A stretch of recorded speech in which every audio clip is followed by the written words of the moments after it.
Bom pessoal, sou a doutora Maria Fernanda, sou médica psiquiatra, tô de volta com mais um vídeo para vocês e hoje eu vou falar sobre um tema que foi inclusive a pauta da entrevista que eu dei para o Estadão recentemente, que é fobia.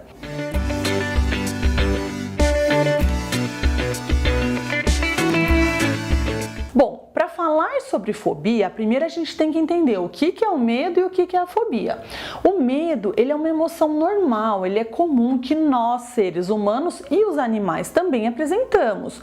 É ele que evita comportamentos que possam nos causar danos, ajudando na preservação das espécies. Então, ele é nosso aliado, ele nos sinaliza dos perigos reais. Já a fobia, ela é um tipo de transtorno de ansiedade.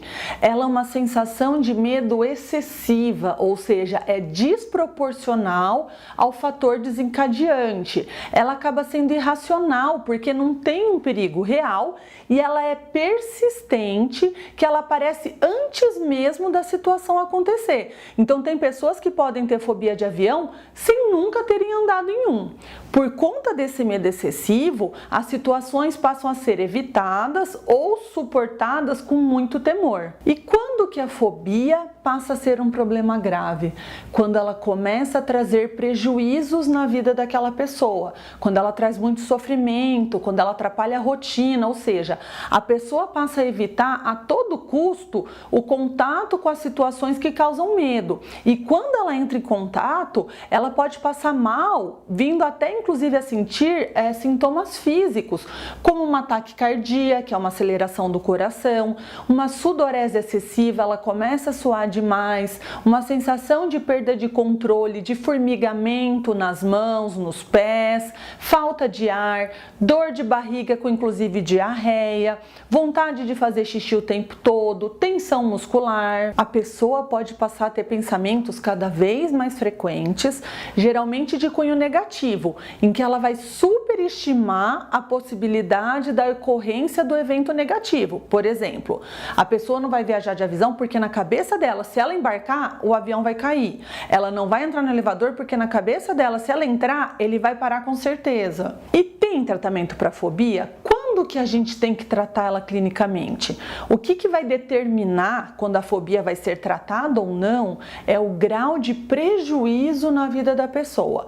Algumas vezes a pessoa até consegue manter as atividades dela mesmo com a fobia, mas depois que ela termina, ela sente como se ela tivesse sido atropelada por um trem. Outras pessoas já têm um prejuízo funcional e ela pode faltar em reunião, pode faltar em aula por conta desse medo excessivo. O tratamento para fobia vai envolver principalmente a psicoterapia, que aqui o mais indicado é a TCC, que é a terapia cognitivo-comportamental. A gente faz o que a gente fala de uma dessensibilização sistemática, ou seja, nós construímos uma lista de situações que causam desconforto para a pessoa e elas vão ser organizadas de forma hierárquica. Então a gente começa com a situação menos desconfortável e tem um enfrentamento gradual das situações que provocam ansiedade, visando diminuir aos poucos esse desconforto que aquela situação ocasiona. Então, por exemplo, se uma pessoa tem fobia de dirigir, não adianta chegar para ela e falar, então pronto, você vai ficar dirigindo o dia inteiro e você vai ficar curado no final do dia. Não, eu preciso começar aos poucos. Então, primeiro, ela vai ligar o carro na garagem dela. Depois, ela vai pedir para o marido ou para uma pessoa de confiança acompanhar e ela vai dirigir até a portaria. E depois, ela vai fazer todo esse trajeto novamente, só que aí sem a presença de ninguém, só ela sozinha. Então ela vai dirigir, depois ela vai até a portaria, depois até a esquina, depois ela anda o quarteirão, só que aí sem ninguém, até que ela vá conseguindo conviver melhor com o desconforto que esse tipo de situação ocasiona. Já quando a medicação se faz necessária, nós usamos os antidepressivos para controlar o grau de ansiedade e de reatividade que aparece quando a pessoa acaba sendo exposta a esse estímulo. Nós usamos principalmente os antidepressivos serotoninérgicos, ou seja, aqueles que interferem na produção de serotonina, que diminui esses desconfortos físicos frente a essas ameaças. E a fobia tem cura? Como a fobia é um transtorno crônico em que a causa não é totalmente elucidada, nós falamos em tratamento para controlar os sintomas.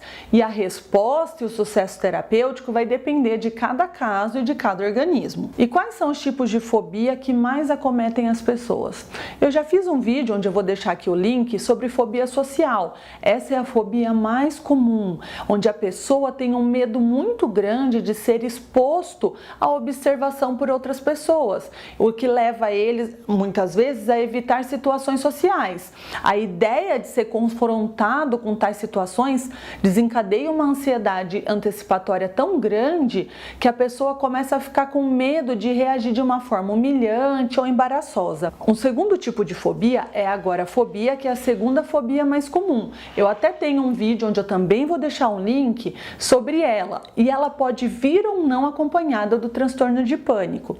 A agorafobia é um medo de estar num lugar onde não se pode sair com facilidade. Então a pessoa tem medo de sair de um lugar que ela considera seguro, como a casa dela, por exemplo. Então ela começa a evitar cada vez mais regiões onde ela não se sinta tão seguro. Nós temos fobias de animais, como barata, aranha, cachorro, gato. Temos a claustrofobia, que é a fobia, medo de lugares fechados.